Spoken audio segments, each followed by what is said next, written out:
Siratal ladzina an'amta 'alaihim ghairil maghdubi 'alaihim. Itu datangnya dari siratal mustaqim. Kemudian apa yang kita khawatirkan untuk tidak kita masuk di kondisinya banyak ilmu sombong. Apa sebabnya? Karena kita pernah amalkan. Orang yang ilmunya diamalkan tidak sempat sombong karena dia tahu sunnah berilmu. Andai kata saya tahu berilmu itu harus mengamalkan. Sampai ilmunya saya sedikit, biar mengamalkan itu. Saya terlanjur banyak, saya harus mengamalkan banyak, saya kedodoran. Akhirnya tidak bisa sombong. Orang yang mengamalkan ilmunya tidak sombong, mengamalkan ilmu itu berarti bukan. Orang yang berilmu tapi tidak pernah mengamalkan, dia sombong, dia lebih tahu dari orang lain. Tapi dia tidak tahu betapa dia mengamalkan ilmu itu. Jadi ilmu itu menjadi sombong. Tidak tanpa amal. Tapi amal itu menjadi sia-sia. Harus melakukan amal cinta melakukan baktian sosial. Lalu cinta mewarnai nasi yang dimasak oleh seorang ibu yang tidak dia cinta, meskipun nasinya kelas 1, ya, kualitasnya nomor 1, kuahnya begitu melesat ya, dicicipi suaminya atau anaknya, enak ya. Nasinya masih termahal, lauknya bisa ngomel,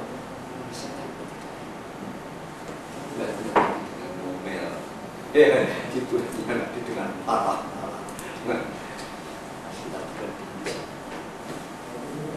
Pada anggur lah guys, ya, pada anggur, orang yang mengaduk anggur, susana, kalau dengan bangkit dengan rasa segar.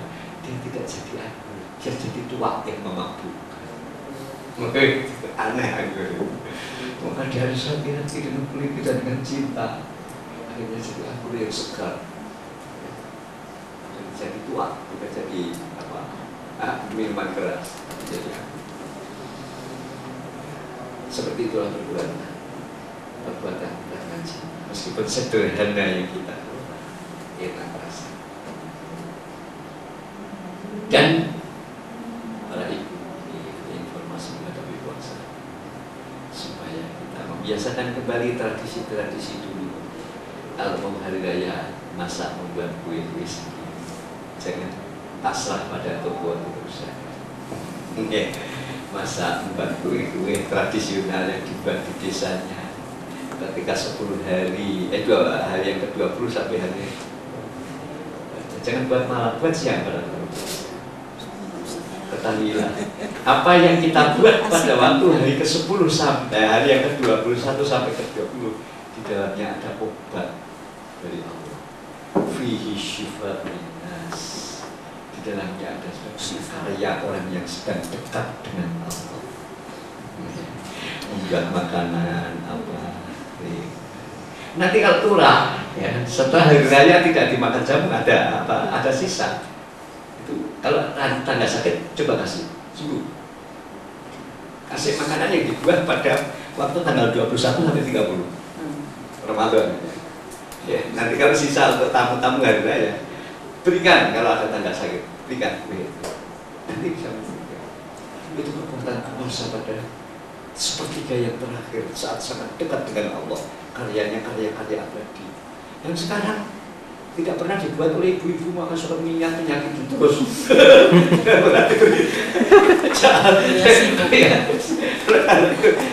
Kita anak-anak kita beli itu mengandung suatu obat yang luar biasa yang dokter tidak ketahui bahwa ada obat di dalam. Nanti buat orang-orang yang sedang dekat dengan kita, orang yang sudah memasuki suatu mekanisme dialogis dengan Allah, yang doanya tidak akan ditolak.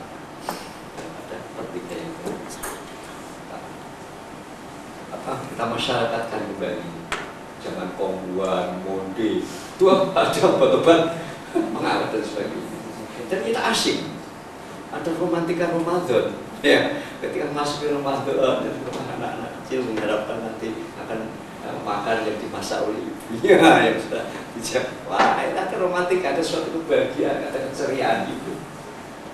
yang diserahkan pada Dato, serahkan pada Dato simpelnya selesai sehari 1 jam, harus toko tinggal pesan ini. Tapi tidak ada romantiknya. Bagian jadi kita coba kita ulangi dan nanti coba teliti. Kalau betul-betul dibuat siang hari pada waktu itu di dalamnya ada ulang. Tulisan yang ditulis pada waktu itu pada siangnya dibuat pada waktu masih puasa. Ya masih puasa, siang bukan malamnya. Insya Allah.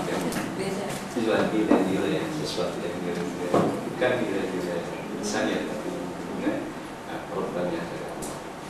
Sekarang mulai sudah saatnya kita meneruskan pasal yang belum menjamak suratnya dan nanti kita beri sambil pasal kemudian nanti kita lanjutkan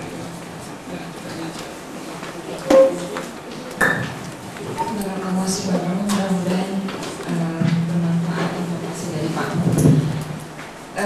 Hadirin sekalian, kita akan break asar insya Allah sampai jam 15 menit.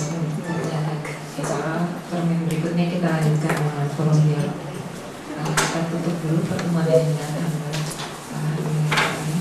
Silakan ada di luar dan pada kesempatan ini kami persilakan kepada peserta kajian yang ingin menanyakan sesuatu kepada kamu. Tetapi sebelumnya untuk peserta baru yang belum mengisi formulir identitas ada di Mas Rinaldi untuk mengumpulkan data kita. Jadi kalau ada kajian berikutnya insya Allah akan kami hubungi. Baik, silakan kepada ada para peserta yang ingin menanyakan sesuatu, kami persilahkan.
Silakan Bapak Ibu yang ingin bertanya.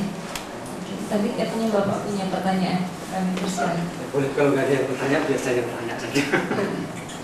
Ya, sebenarnya dari hati-hati, dari hati ke hati ya. Kalau secara resmi misalnya berarti ngobrol lah, apa diobrolin tentang apa ya, kasus-kasusnya di rumah. Harusnya sudah tidak ada mengenai masalah materi.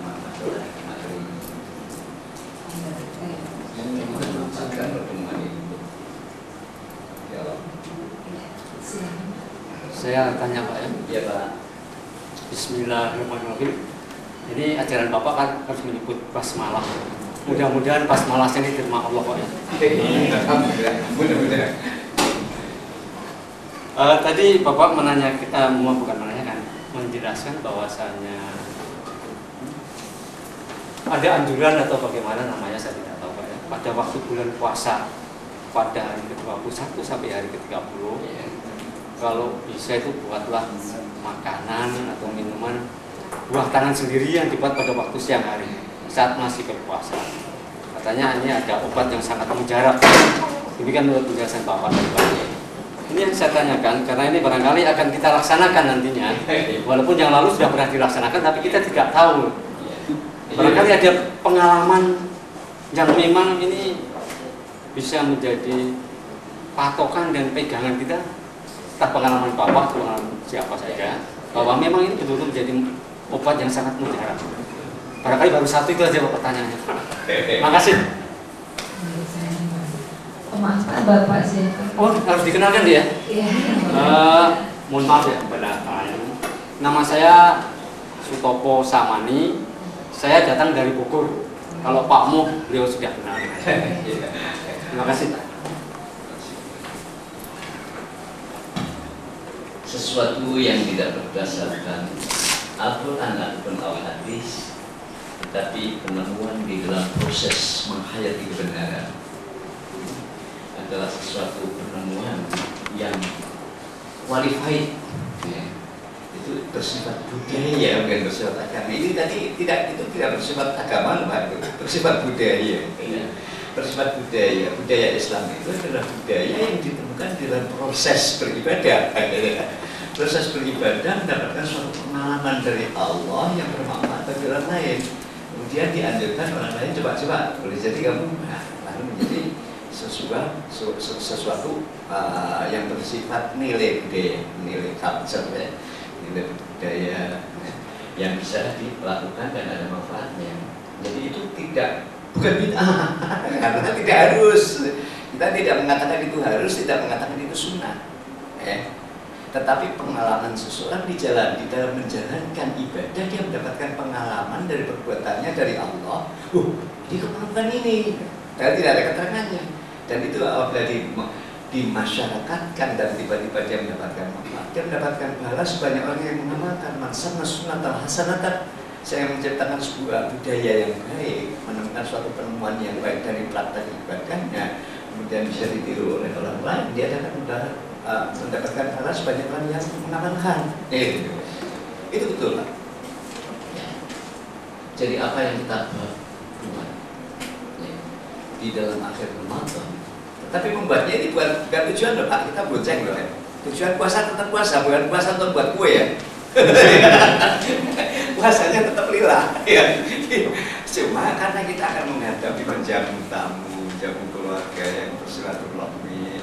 Nah, yang sudah ditradisikan di Indonesia sejak dulu itu masa-masa tidak tanpa diketahui, karena mereka bukan peneliti budaya.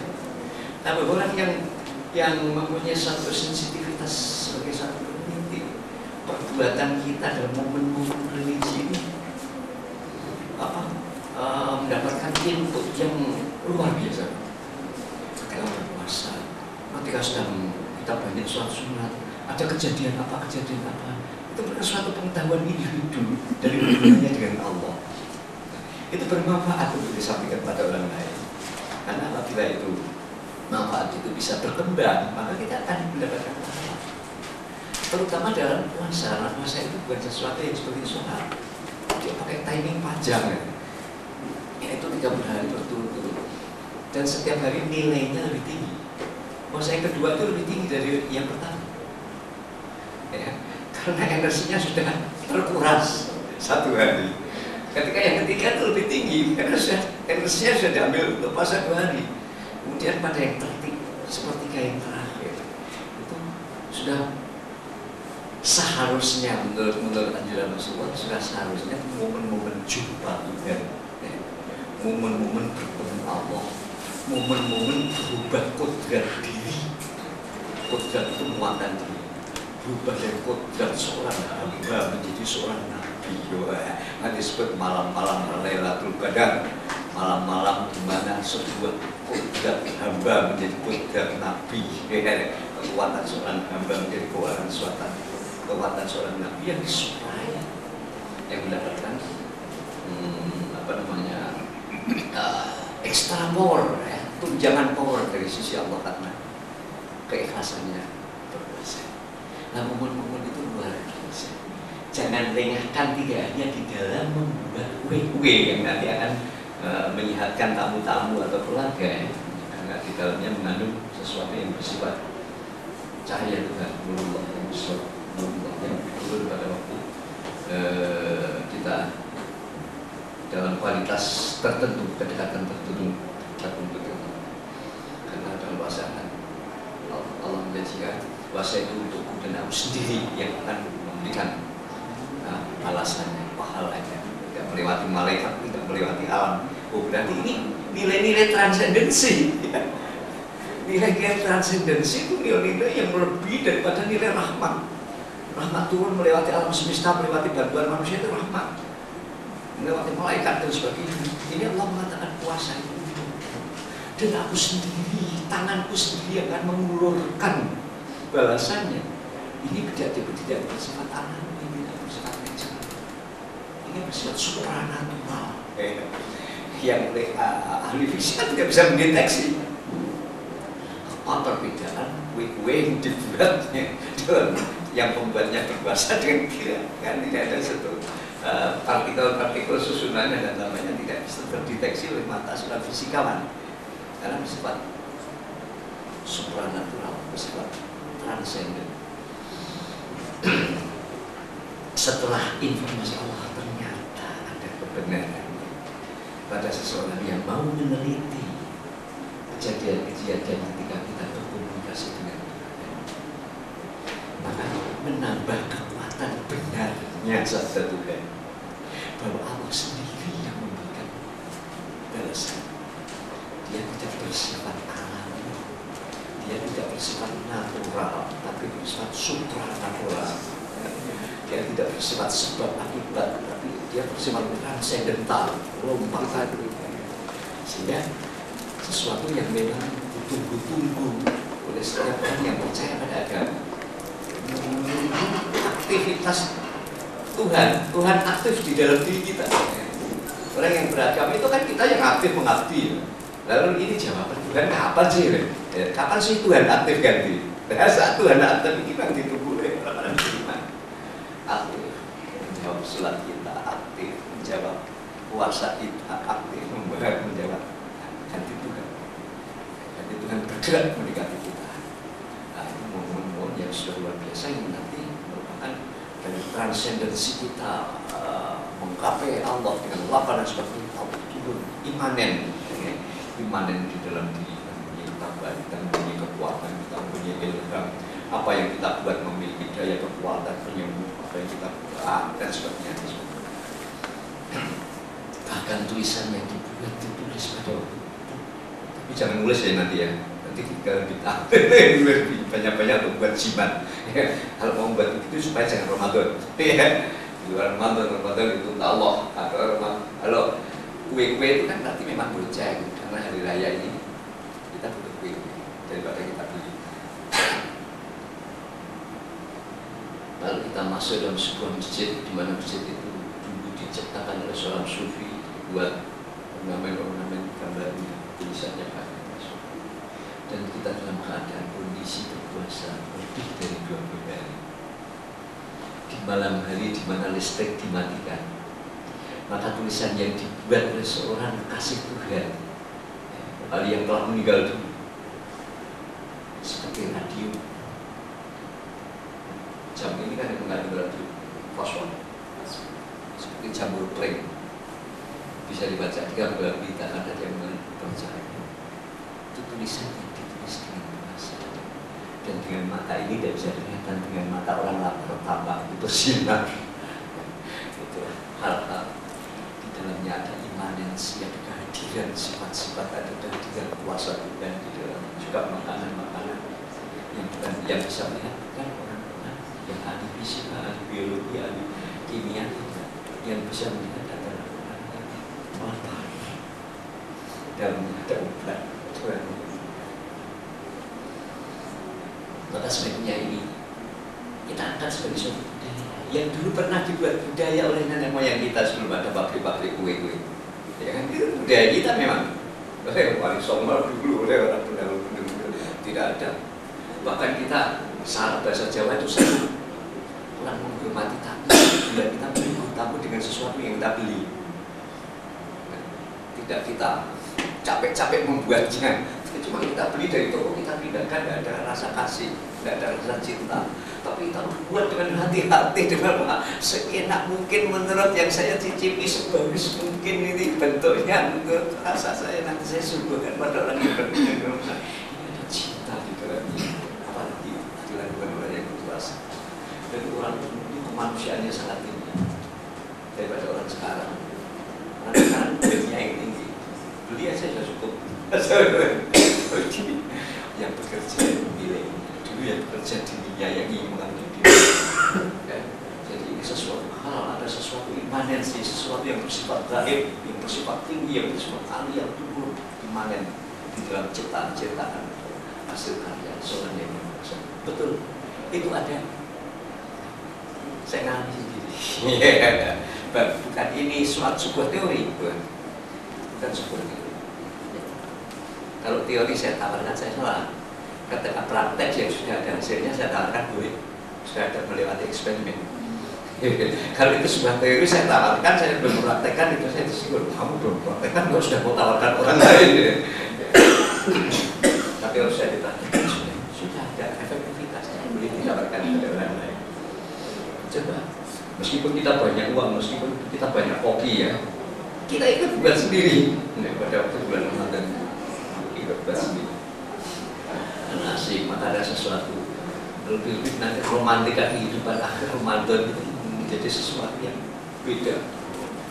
Dan juga kecuali itu kita juga melihat mata kita, membuka mata kesadaran kita, melihat momen-momen pada waktu itu. Disebut banyak ayat-ayat Tuhan, banyak informasi Tuhan pada itu. Bukan merupakan kata-kata, ada peristiwa kecil apa kita renungkan, di dalamnya ada nasihat, ada peristiwa apa kita renungkan, itu dia kita panggil. Saat Tuhan menghujani informasi, menghujani tumbuhan kepada kita, membuat mata kesadaran yang dibuka lebar-lebar.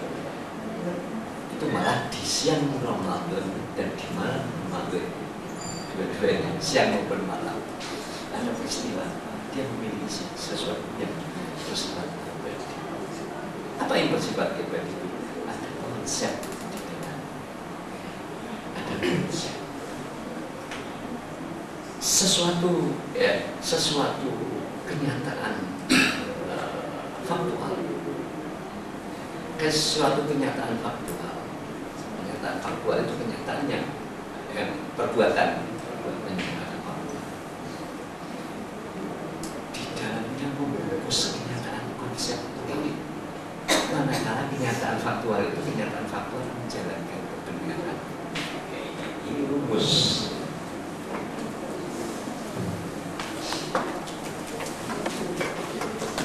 Dan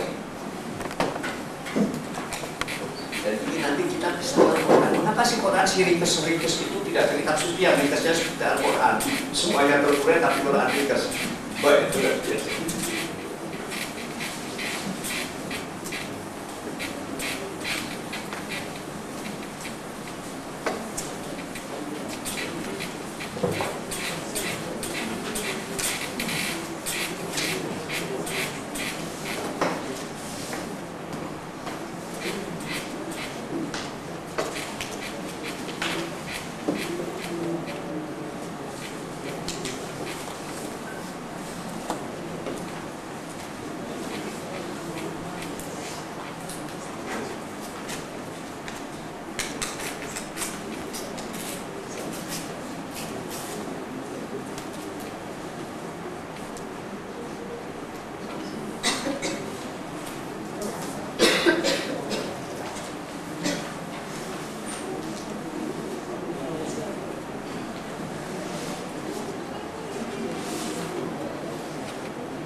Balik realita faktual terdapat realita konseptual. Ini basirah atau pengamatan mata manusia yang ingin kebenaran apa yang disebut yang hakikat. Kalau mata kita ingin menangkap yang tidak kelihatan, kuncinya ada di balik realita faktual terdapat realita konseptual. faktual. Konsep itu tidak kelihatan. Konsep itu rumus, konsep itu dalil, konsep itu bersifat abadi. Ya. Tapi tanpa konsep tidak ada kenyataan. Setiap kenyataan di baliknya ada konsep yang mendukung realita kenyataan itu. Jadi di balik realita faktual adalah realita konseptual. Jadi realita faktual yang kita bisa lihat dengan mata dari pikiran kita, ya. Kemudian realita konseptual hanya dengan akal, ya. Ini hanya dengan indera yang faktual, telinga, mata, raba, ini indrawi faktual, ya, panca indera. Dan ini di dalamnya ada peraturan, di dalamnya ada sebuah konsep, di dalamnya ada sebuah struktur. Struktur kenyataan itu dalamnya ada struktur yang namanya struktur konseptual. Struktur konseptual itu apa? Itu sisi hakikat.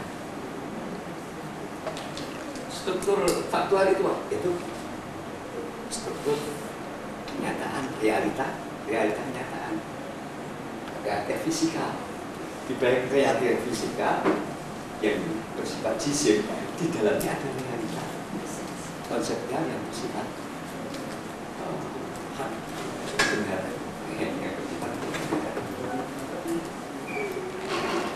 Bisa contoh konkret. Ya. Contoh konkret betapa kita dikenalkan. Nanti sebelum contoh-contoh ini kita menggunakan contoh-contoh yang Tuhan lakukan ketika memberi informasi kepada kita terhadap orang-orangnya yang sudah lalu. Orang-orang Tuhan yang sudah lalu itu para nabi dan para rasul diberitakan kepada kita, khusus yang peristiwanya itu peristiwa kebenaran. Ketika maaf, untuk pemilik mobil Atos biru B8942TX warna biru alarmnya bunyi, konon dari peserta di kajian ini karena yang lain nggak ada. Atos biru B8942TX alarmnya bunyi sekarang. Kalau mungkin peserta dari sini karena kalau nggak ada ya orang lain. Ya, silakan Pak.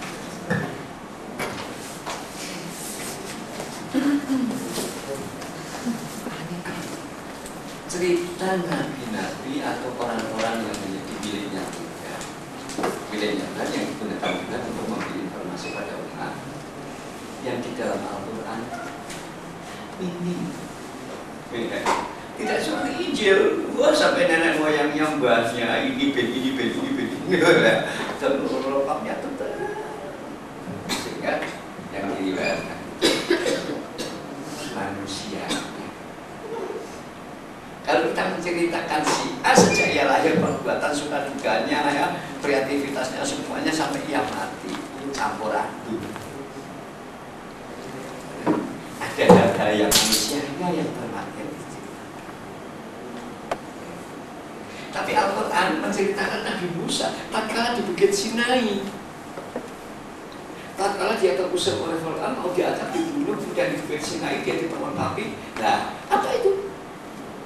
Momen-momen dia digunakan Tuhan, momen-momen di mana momen lahir, momen manusia biasa makhluk, tetapi berada di dalam melakukan kebenaran. Di dalamnya ada kehendak Tuhan, ada konsep.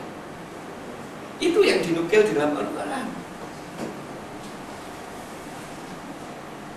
Jadi manusia itu ada kalanya digunakan oleh Tuhan, sehingga dia berproses di dalam proses menunaikan kebaktian, menunaikan ibadah, itu digunakan Tuhan. Itu di dalamnya, di baliknya ada kehendak Tuhan, ada konsep, ada teknis, ada cara, ada susunan, ada keberaturan. Maka nabi-nabi itu berapa kali dia mengalami hal-hal yang ilahi diceritakan dalam Al-Quran, yang dia melakukan hal-hal yang manusiawi, itu manusia seperti kita biasa, tidak diceritakan karena tidak ditunggangi Tuhan. Tuhan tidak nurut memberi informasi pada peristiwa itu. Jadi seorang nabi yang diceritakan di bawah Quran, dia sedang dikendarai Tuhan untuk memberikan informasi pada umat. Nah, timing ini berapa kali? Sedikit sekali. Tidak totalitas kehidupan nabi. Yang lainnya itu kehidupan manusianya, personanya. Bukan untuk diteladani, yang untuk diteladani ini yang diceritakan karena di dalamnya ada maksud Tuhan, dikendalai oleh kehendak Tuhan. Maka cerita Nabi dalam Al-Quran sedikit, yaitu yang dimana dia dipakai oleh Allah. Tidak seperti kitab yang menceritakan sejak lahirnya sampai mbahnya, ibunya, itu manusia, yang manusia-manusia yang seperti kita. Kapan di dalamnya ada konsep, dan konsep itu konsep kebenaran, yang konsep itu adalah Allah. Tatkala seseorang melakukan perintah, tatkala seseorang berproses dalam kebenaran, nakalnya penjudi itu luar biasa. Pada zaman kasino dulu, pada zaman SDSB, sekarang zaman Tokyo, melihat orang-orang saleh diramal, orang-orang saleh yang menjalankan kebaktian, duitnya apa? Belanja, ada di belanja di sini. Ya, belanjanya bagus 85.000, karena ratusan ribu saya kemudian tebak 45, pas. Karena di dalamnya ini sampai di premo dimanfaatkan oleh orang-orang jahat untuk membaca orang-orang baik. Karena di dalamnya ada konsep, perbuatannya ditempatkan pada momen-momen yang hebat di dalam dunia. Sehingga untuk di Jawa Tengah itu banyak orang yang mendekati orang gila, orang suci gitu, untuk meramal perbuatannya. Ini melihat konsep yang melatar belakangi kenyataan makhluk. Jadi di dalam satu proses menempuh kebenaran, proses ibadah, proses menolong masyarakat, proses kebaktian ini, di dalamnya ada kehendak Tuhan. Ada sebuah konsep, ada informasi, ada wahyu. Oke. Maka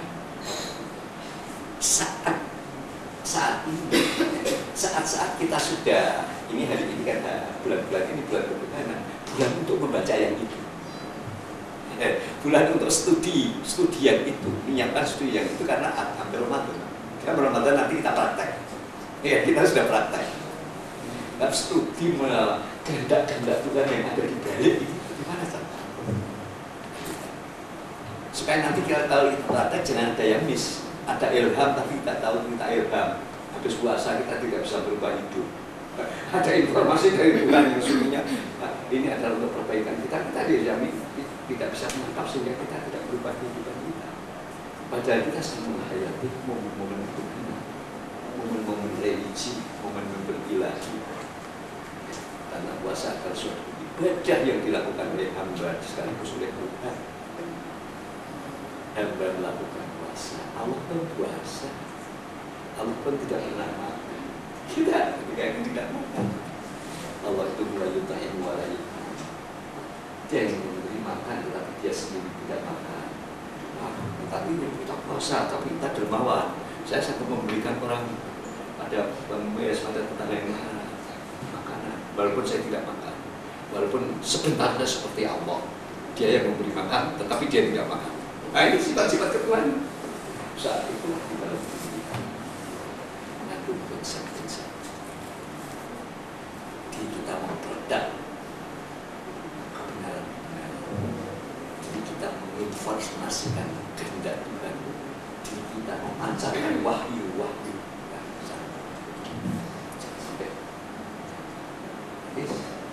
Puasa kita jangan sampai seperti seorang yang tidak pernah studi terhadap apa yang disebut kenyataan konseptual yang senantiasa melatar belakangi konsep.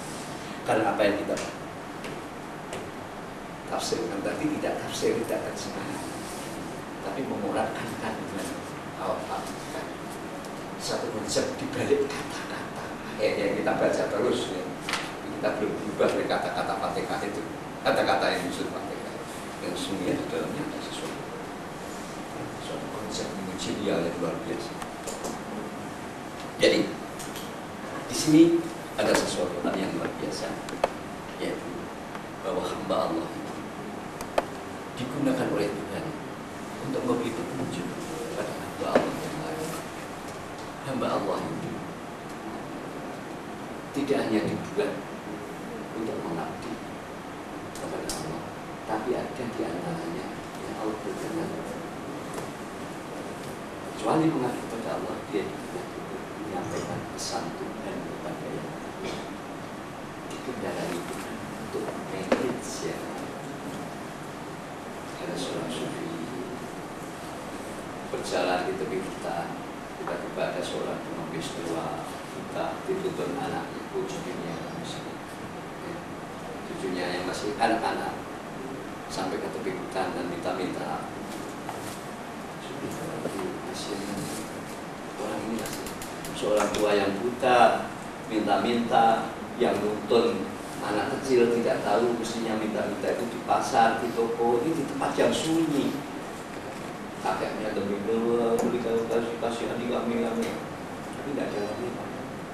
Soalnya apa? Soalnya yang nuntun itu cucunya nggak tahu bahwa pengemis itu harus di tempat orang, dibawa ke tepi hutan. Ya Tuhan, kau biarkan hambamu dalam keadaan begini, kau beri dia petunjuk jalan, petunjuknya anak-anak. Gimana hambamu ini? Kau biarkan tersesat dia. Allah beri ilham. Aku tidak meninggalkan dia. Aku sudah membuat kau.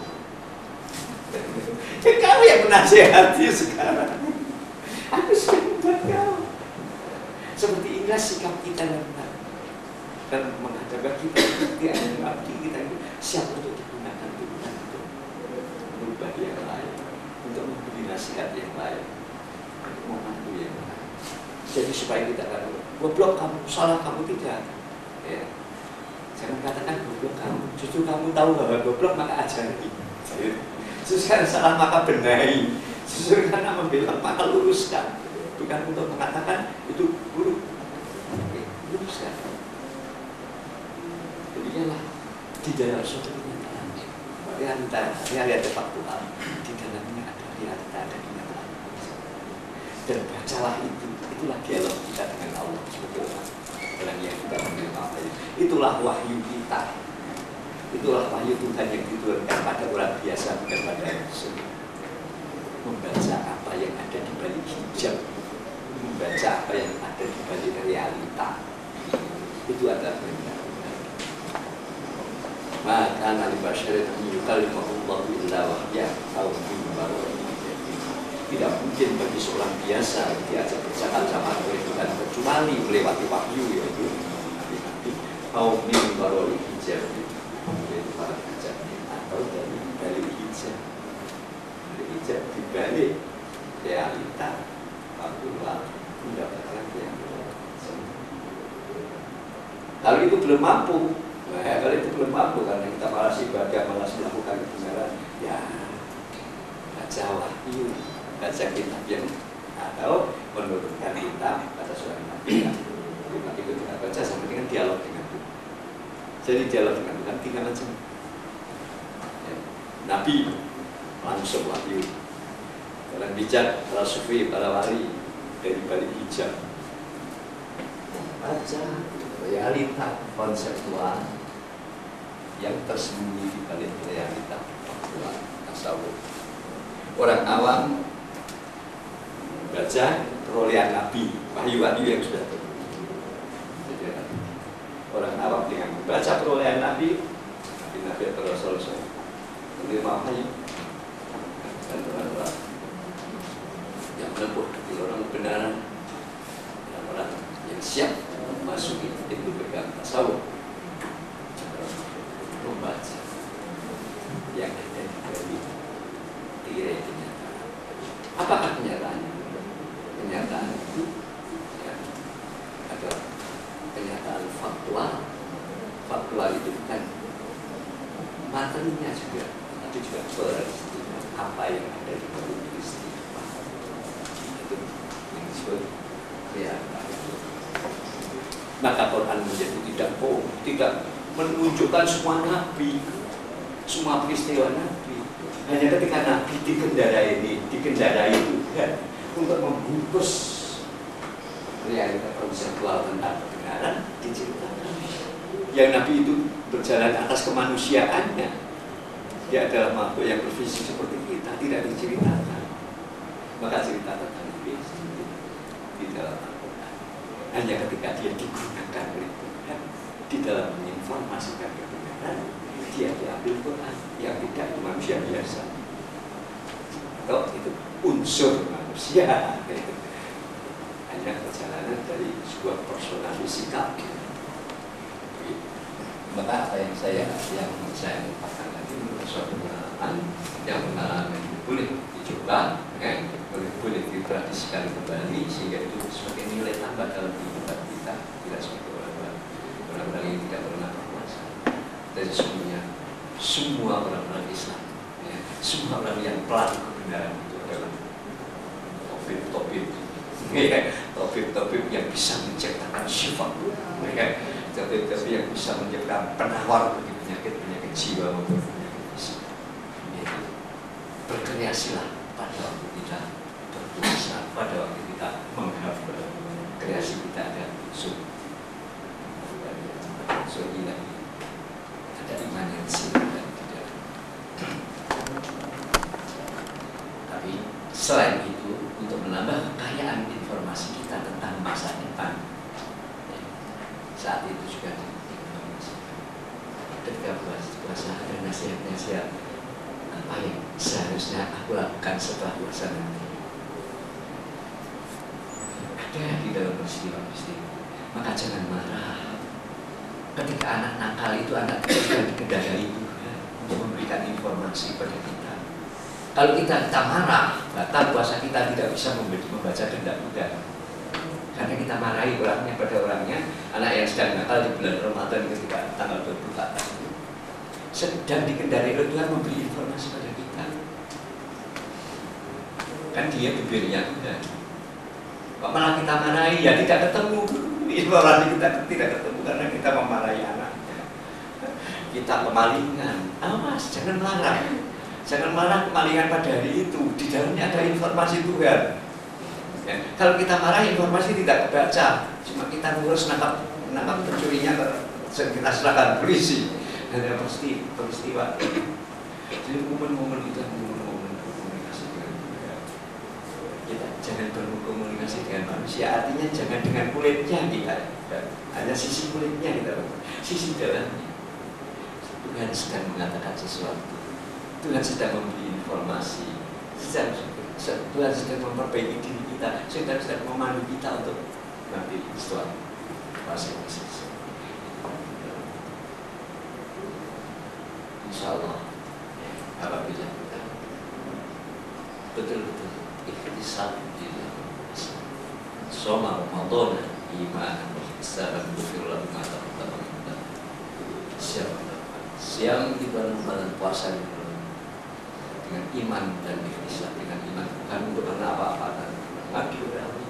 Dengan apa yang itu waktu siang dengan berhubungan dengan doa dan penelitian membaca sesuatu yang bersifat terjadi dengan introspeksi, retrospeksi dan juga dengan kontemplasi, dengan evaluasi kita akan mendapatkan dalam belajar konsep untuk tahun yang akan. Ghufira lahu ma taqaddama min dhanbihi, ada diampuni dosa-dosa yang telah. Apa diampuni? Apa kata diampuni dosa-dosa yang lalu? Maknanya akan berubah hidupnya nanti, tidak seperti masa lalu, berubah lebih baik. Hidupnya di setelah puasa itu berubah lebih baik dari masa lalu. Itu makna ghufira lahu ma taqaddama min dhanbihi, telah diampuni dosa yang lalu, hidupnya telah menjadi baik. Berarti dia sudah dapat informasi dari Allah untuk merubah.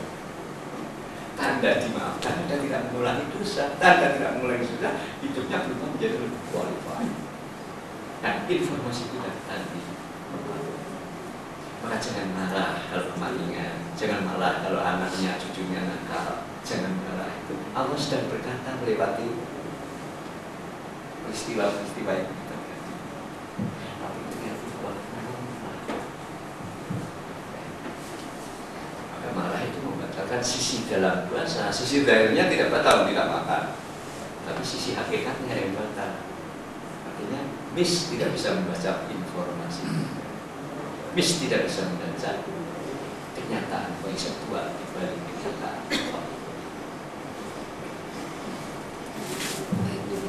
Mudah-mudahan memberi manfaat baik kami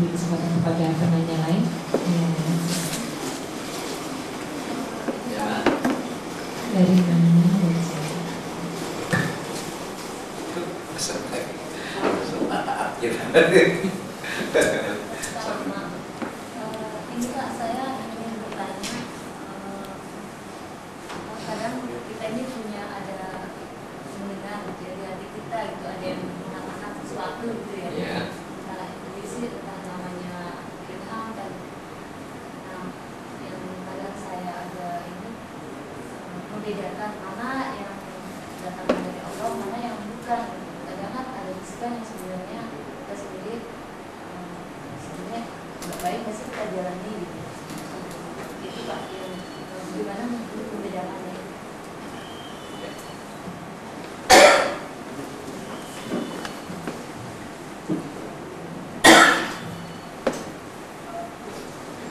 Ini figur kita. Gaya.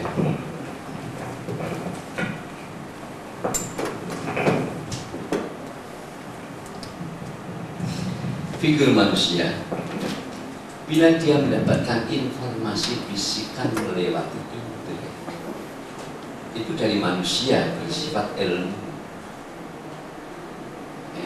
atau melewati bisikan yang tidak terdengar oleh orang lain dan telinga kita, itu bersifat jin. Kita dibisik, kita orang lain tidak mendengar. Kalau orang lain mendengar suatu masukan dari luar yang dapat didengar oleh orang lain, itu dari manusia. Yang manusia ini bila digerakkan Allah dari Allah, bila digerakkan setan dari setan. Dan ada bisikan dari luar. Ya. Yang kita mendengar, tapi orang lain tidak mendengar. Ini dari jin. Ya. Kemudian ini dari luar. Kemudian yang dari dalam hati. Dari dalam hati itu ada dua potensi.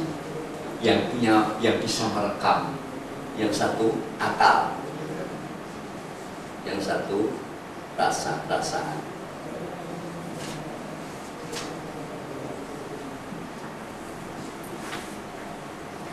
Bila tiba-tiba datang dari dalam, ya, ada bisikan, maksudnya tidak kata-kata, tetapi kita bisa menerjemahkan kata-kata dengan kata-kata. Ada dalam hati. Boleh jadi bersifat akal, obsesi. Boleh jadi dari sikap perasaan, depresi. Tapi boleh jadi dari Allah. Ini ketiga kali.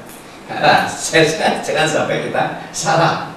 Ada kan dari obsesi, permasalahan kita yang kita terbawa dan belum selesai. Kemudian akal memberikan keputusan, membisikkan sesuatu. Atau depresi kita, ketar-ketar tekanan hati kita dalam tidur atau dalam jaga tiba-tiba mencuat.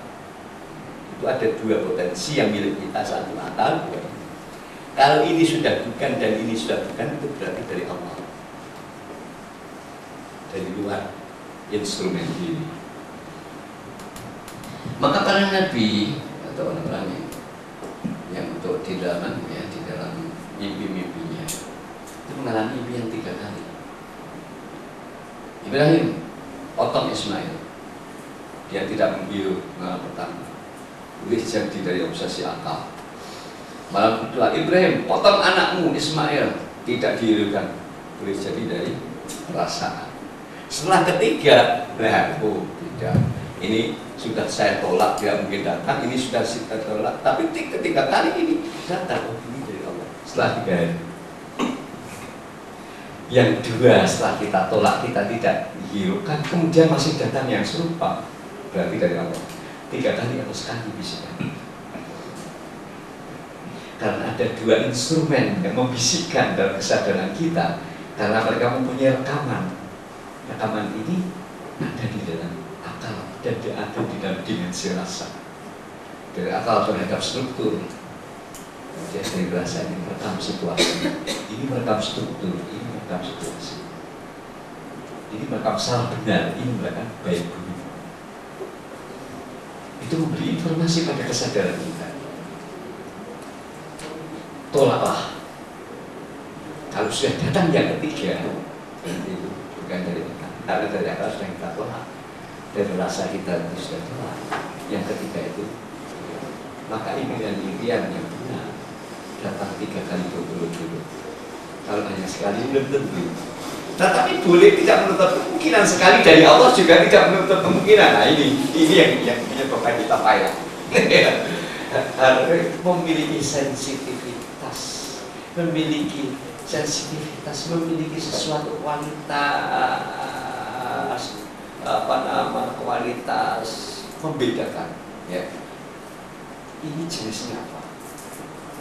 Jenisnya akliyah, ini jenisnya nafsiyah, ini jenisnya ilahiyah. Kayak gitu.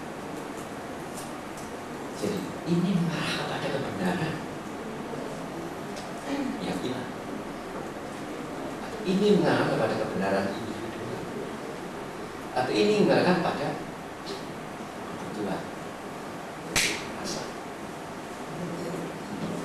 Kalau kita bisa memiliki potensi untuk membuat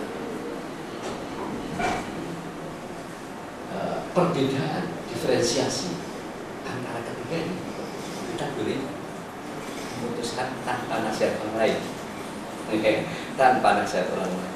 Tetapi kalau tidak memiliki, tanyakanlah pada guru spiritual agar nanti tidak salah menyimpulkan.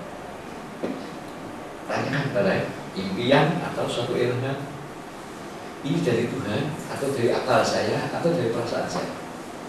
Kalau bisa belum memiliki satu kemampuan untuk mendiferensiasikan yang 3 ini, tanyakan kepada Ustaz.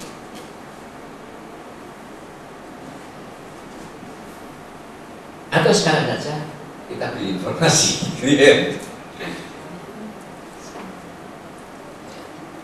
Sesuatu yang datang dari Allah ini senantiasa yang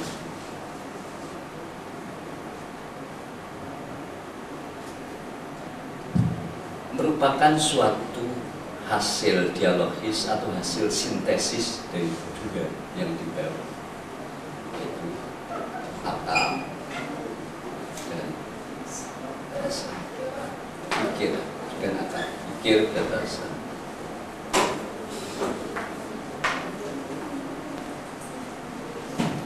Rasa bersifat individual, pikir bersifat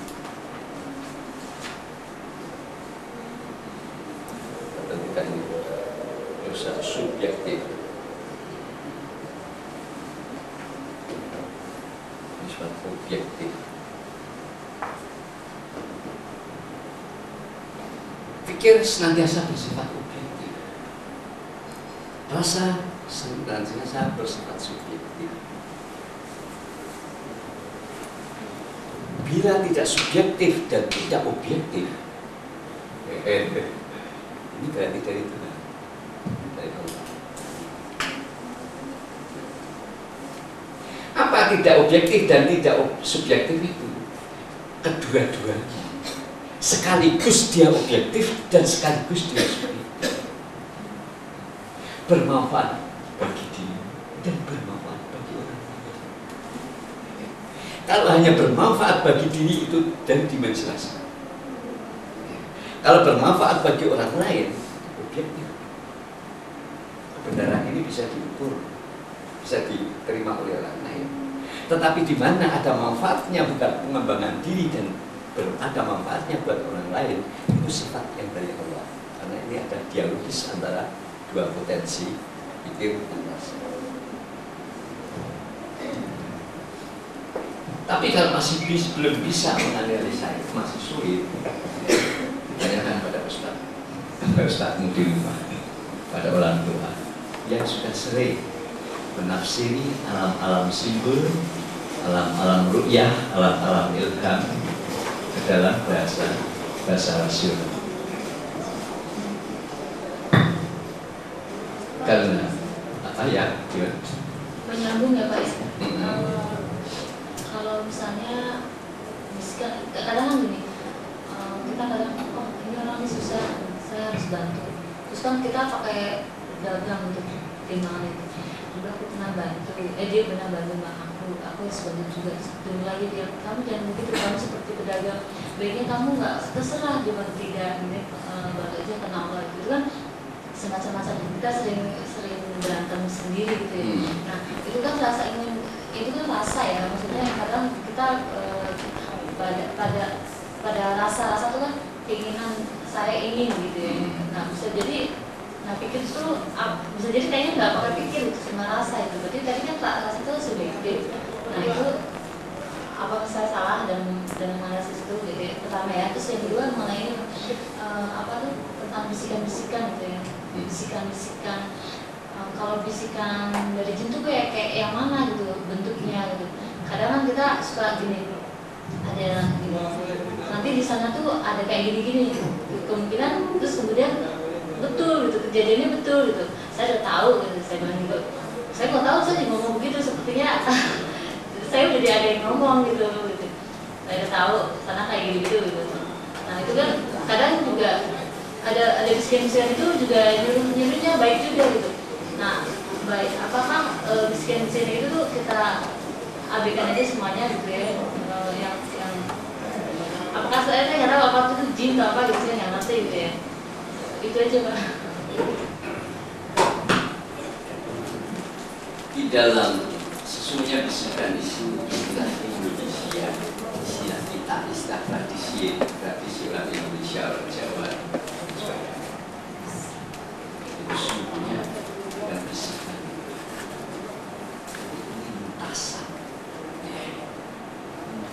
lintasan pikir dan lintasan rasa yang disebut di dalam istilah khatir.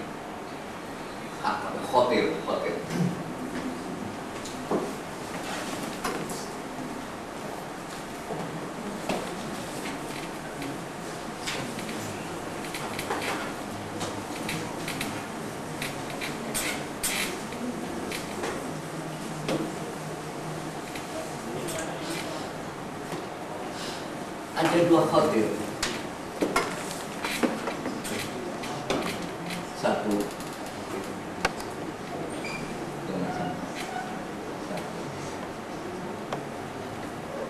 khatir fikri. Dua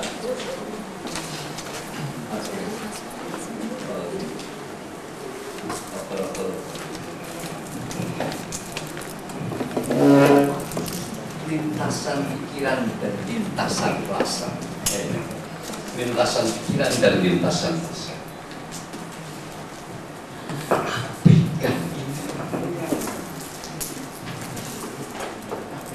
Abaikan lintasan pikir dan lintasan rasa. Cuekin. Sehingga nanti kalau kita sudah bisa mencuekin khotor qalbi dan khotor fikri, akan datang hati robbani. Ini betul, hati robbani. Orang yang belum bisa a priori terhadap khotor fikri dan khotor qalbi, tidak mungkin hati robbani akan datang.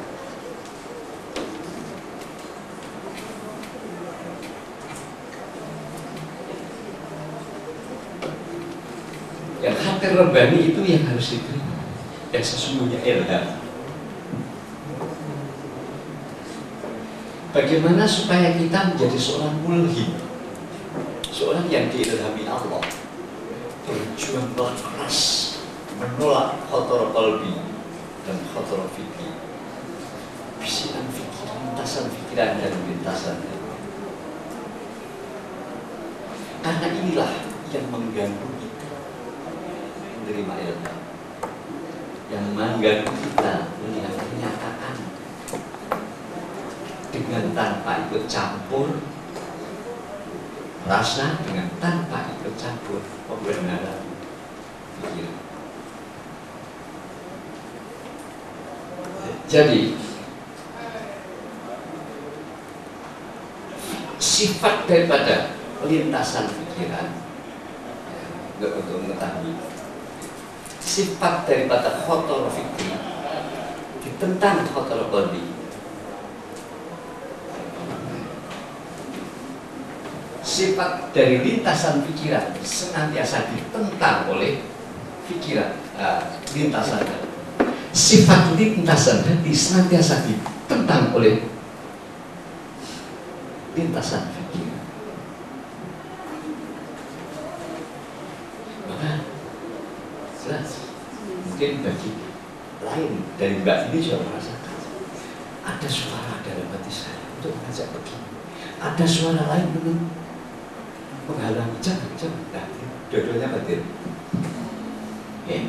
Ada penentang. Sesuatu lintasan pikiran akan ditentang oleh lintasan rasa. Suatu lintasan rasa ditentang oleh. Jadi dalam diri seperti ada sesuatu kehidupan dua yang saling berbantah. Karena kita mau berkata orangnya tidak ada di sini. Kita mau berkomunikasi, mau menjumpai orangnya terlalu jauh, dia di Amerika. Jauh, berkomunikasi tidak ada. Lalu roh mengadakan suatu kegiatan tidak mendayagunakan fisik, di dalam berkomunikasi atau mengungkapkan maksud, memberi informasi, tapi dia mengadakan peluruhan elektron yang memutari kesadaran, memutari otak. Dalam otak itu elektron itu berputar. Semakin orang berpikir, semakin cepat putaran elektron pada protonnya. Ketika seseorang menghendaki bahwa elektron ini bisa dikendarai, elektron bisa dikendarai untuk sampai menyampaikan kehendak pada orang yang jauh, tidak melewati fisik, maka dia harus dikendorkan pikiran, dikendorkan masalah menjadi kendor. Meskipun mengendorkannya buat sementara. Sebenarnya pada titik henti elektron itu berubah. Bila elektron berhenti mengedari intinya, dia akan berubah menjadi ether yang tidak menempati ruang. Bisa transcendent, bisa lompatan radiasi, tidak melewati rambatan. Dia akan berubah menjadi ether, dan ether membawa maksud kita menyampaikan di otak, di kesadaran orang lain, menjadi telepon batin, menjadi telepon batin. Dan itu ada teknisnya, ada teknisnya untuk telepon batin. Yang apa? Gimana? Ngirim pulsa. Iya, kita ngirim pulsa tidak bayar. Itu termasuk bid'ah itu kan? Ya, Termasuk bid'ah itu kan? apa? Termasuk bid'ah bukan? Bukan bid'ah, karena ini masalah budaya. Bagaimana Pak? Ini budaya, bukan satu ritual. Bukan, ini budaya. Suatu budaya itu boleh diupayakan. Tapi Seperti halnya telepati seperti itu barangkali termasuk apa? ya, Termasuk di dalamnya budaya itu. tapi tidak Islami. Oh. Metodologinya tidak Islami. Yang Islami, telepati tidak Islami. Dia memakai disiplin ini apa namanya, konsentrasi dan pernafasan. Dan konsentrasinya pengosongan, pernafasannya seperti yoga. Nah, disiplinnya tidak Islami, maka kurang baik dipakai oleh orang Islam. Kalau orang Islam mau berbudaya supaya pakai disiplin yang Islami, menciptakan budaya dari hal-hal informasi ilahi, asmaul husna atau ayat, ya harus memakai sesuatu yang asalnya dari milik kita sendiri. Tidak perana dan penguasaan perana dan akasa. Nah ini kebetulan tadi kita menggunakan surat Fatihah. Fatihah belajar aja. Fatihah itulah jembatan. Pak. Kemudian saya pernah diajarkan sebelum baca basmalah bacalah ta'awudz. Nah itu bagaimana kedudukannya ta'awudz ini mau tidak ada dalam ayat Quran, tidak ada. Ta'awudz ini adalah sesuatu yang dianjurkan oleh Al-Quran agar di dalam membaca Al-Quran ya, kita dilindungi Allah dari gangguan-gangguan syaitan. Gangguan-gangguan itu adalah menafsirkan yang tidak semestinya dan mendayagunakan power Al-Quran yang tidak semestinya, yang tidak untuk rangka ibadah. Karena Al-Quran pun bisa digunakan untuk mensihir orang, menyakitkan orang, membunuh orang dengan melafalkan banyak-banyak. Berarti orang yang baca Al-Quran ini diganggu oleh setan. Maka sebelum membaca Al-Quran, surat apapun, ayat apapun, supaya berlindung pada Allah, membaca Allah, tidak Al-Quran malah, itu Al-Quran. Tapi di luar Fatihah itu, di luar surat Fatihah. Jadi tidak hanya Fatihah, semua surat di luar Al-Quran. Bahkan memetik tidak surat, tapi hanya ayat, supaya kita membaca Al-Quran. Hanya ta'awudz ini sebetulnya dari Nabi atau dari Al-Quran? Dari Al-Quran sendiri ada? Ada. Artinya kan tidak ada ayat pertama kan basmalah. Oh tidak. Ayat pertama di dalam Fatihah itu basmalah. Tetapi di dalam Al-Quran, suratnya saya lupa, bila kamu membaca ayat Quran supaya membaca ta'awudz, berlindung dari Allah untuk salah menggunakan, untuk salah menafsirkan. Jadi sifatnya lebih luas daripada basmalah yang ada di dalam Fatihah. Di dalam Fatihah basmalah itu ayat yang pertama. Tapi ta'awudz adalah semua ayat yang kita baca dari Quran harus baca ta'awudz. Misalnya kita memetik ayat kursi saja, tidak diwajibkan, tidak disunahkan membaca bismillah. Tapi a'udzubillahi minasyaitonir rajim dianjurkan oleh Al-Quran. A'udzubillahi minasyaitonir rajim terus baca ayat kursi. Meskipun kebanyakan orang-orang ulama-ulama di langgar di masjid membaca ayat kursi, yang ayat kursi kan bukan pembukaan ayat, bukan pembukaan surat, tapi mereka pakai basmalah. Malah ini tidak ada tuntunannya.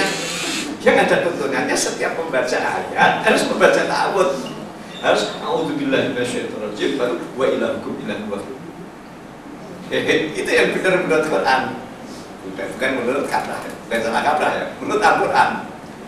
Setiap baca Quran berlindunglah pada Allah supaya tidak diganggu. Karena Quran itu penuh potensi yang kita tidak tahu, yang apabila kita tahu jangan-jangan kita diganggu oleh setan untuk mendayagunakan, mencelakakan orang lain, merusak alam dan sebagainya.